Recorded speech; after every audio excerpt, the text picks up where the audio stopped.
If you've ever seen your score unravel on you just a few feet from the green on a links course, you're not alone. Tight lies, firm turf, unpredictable bounces all make this shot very, very brutal. But there's one simple skill that changes everything. It's easier than you think, and it could be the difference between frustration and walking off with a par. And that's what's coming up in this video.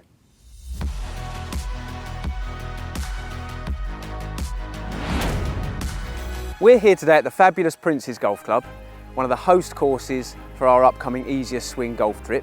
And we're on the Himalayas 9 on the second hole. It's a very, very long par 5, and I'm now in a classic situation here for this hole and any par 5 really, where my long second shot has come on in, hasn't quite made the green, it's just drifted off along this swale and found its way down, just kind of short left side of the green here. Now, from here we've got options. What we want to choose is the easiest, simplest option to get this golf ball up on the green so I can then take my chance with the putter. Usual crimes, dare we say, in this position would be to reach for a lofted wedge, lob wedge or something or other, and try and fly the thing out of the longer grass here, over the swales, over the mounds, and land it up on the green. But that shot, of course, does come at a bit of a price. Anything short with the lob wedge isn't going to make it up onto the green. It's going to land in the bank, it's going to kill its flight, possibly even roll back almost to my feet. Carrying on with the lob wedge there to go further still, higher up onto the green, I'm just making the job harder. Okay, considering there my landing area is actually my target, and when I'm shifting my landing area 20, 30 yards further up, of course my chance of hitting that landing area is less. So a lob wedge, although an option, not the easiest option. Other than that, putter is an option. But why I wouldn't recommend a putter on this particular one, I am starting to get just a little bit too far away from the putting surface. And I have got a lot of fairway fringe grass to cover.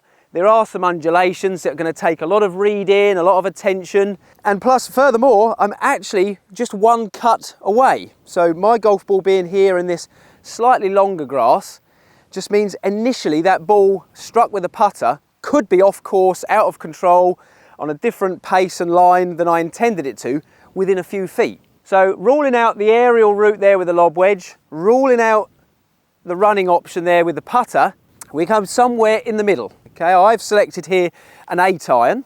Okay, there's several reasons for me favouring an 8-iron.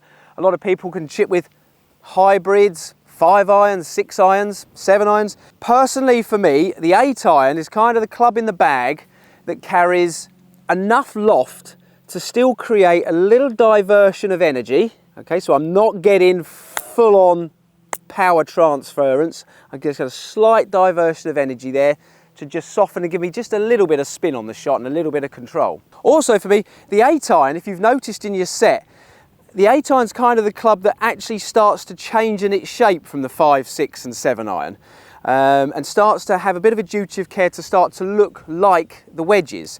You'll see your 8-iron has a little bit more curvature on the top, maybe a little bit more offset. So I'm also using a club that looks a little bit more familiar to the clubs I would usually chip with, i.e. pitching wedge, approach wedges and stuff, rather than sometimes I can look down on a 7-iron and a 6-iron and the whole thing can just be a bit unfamiliar. So an 8-iron there for me kind of has a nice look about the club, and of course there, technically it's got just the right amount of loft to keep this golf ball down and running, but also have enough loft to just create a nice bit of elevation and a little bit of chip. The actual execution of this shot here, the imagination I'm looking at is, again, we're not looking to fly it right up high. I'm looking to bump this ball forwards, skipping the ball kind of up this bank before breaking into a roll at the crest of the hill and then following its way round to the flag. A general look at the lie of the land to give me some ideas of slope. So I'm working out that it's slightly higher on this side than it is to the left, so it's going to come on round. Also, once up onto the green, I can see the slope and the shape of the green there, again coming towards me and a little bit right to left. So I'm looking really at dropping this golf ball in, short right of the slope, letting it have a couple of skips up the slope there before it then rolls its way round to the flag. So very, very similar to what you'd imagine with the putting, but of course, lifting the ball out of this inconsistent grass, carrying it over some of the grass there that I don't really want to be putting through before it breaking into its roll. So let's see how we go with this here. Technical wise there, dare we say it, very, very relaxed. You can't believe, I'm trying to show there with this right hand, you know, I'm barely holding the club, enemy number one tension. So I'm not going into any mechanics as such, okay, just the feel of the shot there, okay, nice rhythm, nice relaxation, okay, essentially I'm not moving around in a large amount, but I'm certainly not restricting any movements, okay. You'll see as the club flows, my knees, my hips, my feet to an extent, there's all a bit of freedom, a little bit of flow, a little bit of motion in there, and certainly through the hands there's no tension. I say I'm trying to really portray here, very light hold. You can see my right hand there, how I'm barely even holding the club. As a consequence, that consistency of that low point of the swing, how I'm brushing, dare we say it, bruising just a little bit the ground, okay, but it's consequential. I'm not standing here and trying to hit down or trying to steer or guide. I'm in there nice and relaxed, nice and small, nice and cute. I'm not sort of taking a big clumsy start position, feeling there what it takes to just swing the club with complete freedom. Nice and smooth. So that bouncing into the slope and coming on round. Same thing again there, maybe not quite so far to the right. Bouncing and running its way up there. But look at my finished position, I'm through. Full focus on where I'm going. I'm not getting bogged down with backswing positions, wrist hinge. So I'm just letting that club have its freedom, have its swing, letting it drop onto the grass, brushing the ground there, very relaxed, zooming in there on my hands, nice and light. I say, I can't stress enough how light I'm trying to hold this. Really, really relaxed. Playing it again, those couple of bounces into the slope, letting the ball sort of take its contours and work its way round. I'm now very much taking my chance with the putter. Okay, rather than taking too many risks from here, and as we've all sort of found out, I'm sure in our experience there, of running up too many scores because I've not found the putting surface, because I've come up too short, I've raced it right across the other side. We're just looking to find the simplest, the easiest way, and then the simplest and easiest way of executing it. Stay relaxed, keep nice and smooth, bouncing up, and finding its way around. So if you've just found easiest swing, just come and join the thousands of golfers around the world who are finding an easier way to play the game. It's not technical, it's not difficult, anybody can do it, and you can improve your game in the simplest possible way. You just need to check out our website, easiestswing.com. You can sign up for our newsletter. We've also got the Positive Impact Golf book there, where you can download the first few chapters and get a look at that, see what you think, and if you want to, you can get the rest of the book, and you can also have a look at our new book, The Easiest Swing in Golf. So I hope you enjoy those resources. easiestswing.com. So the lob wedge, with all its loft, talking landing areas, of course I've got to be very, very precise. The landing area is a long, long way away from me and is a small zone. The chances of hitting it, of course, become harder, more difficult, less easy. So even with, nice technique, nice and relaxed, brushing the grass, the margin for error, changes there with this club. Play a shot, and that's nice.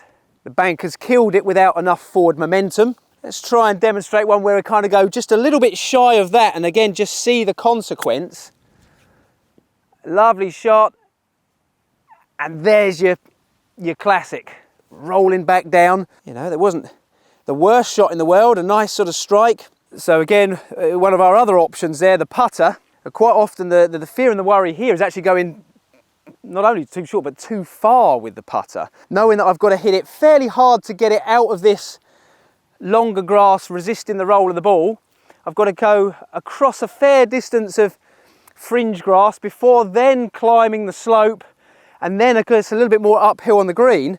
There's almost an instinct with the putter there to be, I'm gonna have to really hit this hard, and I only have to be a little bit too hard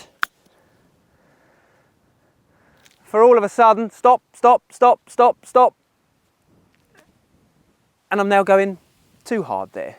Okay, so easy mistakes to make by choosing, there we say, the wrong options. Very much the 8 iron is giving me the best combination out of these in regards to I've got a little bit of trajectory to get out of this over some of the sort of the fringe rough there, the fringe fairway there, sorry, before bouncing up onto the green, but without having to really hit it hard like I'm having to do with the putter to get it out of this grass, up the slope and across the green there. So having ruled out the putter option for potentially going too far, the lob wedge option for potentially fluffing the shot, landing on the bank and coming back down to me, peace of mind, confidence, trust is now in the hands of the 8 iron there, which, as we've discussed, certainly is the simplest, easiest option. So what I'm looking to do to really make sure this shot comes off successfully is focus purely on where I want the ball to land. Now that landing area is a lot closer than it was with the lob wedge, hence making it easier. But I get that by that general overview of the lie of the land, okay, the slopes and hollows, and imagining where I want this ball to land. And I'm picking out really kind of just really at the bottom of this slope, okay, as we come up we can just see the contours start to rise from here. So I'm kind of figuring in this kind of area here, the golf ball can kick, move forwards, bounce into the slope there, which will kill it just a little bit before running its way up to the flag. So I'm considering this is kind of ideal location. Now, better still, as we'll see in these demonstrations, if I do miss that landing area with the 8 iron, my margin for error is so much greater because anything short of that landing area, I fancy will still bumble its way up onto the green. Anything beyond that landing area is going to slam itself into the bank. The problem with the lob wedge, of course, that kills it and rolls it back down, but with the 8 iron, the angle of attack, the angle of trajectory, although missing my landing area long and slamming into the bank will kill it and it won't go as far past as what I might sort of fear the putter is doing when I'm trying to whack it right up there. So, visual and focus back in there on my landing area, which is just at the bottom of that slope. Execution of the shot. Got to give myself the chance to play a good shot by staying relaxed and smooth. A couple of looks up, taking a mental photo, if you like, of where I'm looking to land it, and then playing it. Landing nicely on that area, and that visual of where I want that to land there, the bottom of that slope. Bouncing and working its way up nicely. So here we now go with one where I'm going to go a little bit stronger, bounce it into the slope, but the slope just taking the sting out of it. And one, of course, where it's coming up just a bit shy of the landing area. Still making its way up onto the green. So I can really play this shot quite carefree, knowing that, hey, this is certainly the shot that's going to give me the greatest success in getting my golf ball up onto the putting surface, and not the cardinal sin of playing a chip shot and then playing another chip shot straight after it. You always want to consider any time I'm approaching with any club, I want the next shot with the putter, next shot from the putting surface. So nice and relaxed, nice and smooth, focusing on that landing area there at the bottom of the slope. Just relax.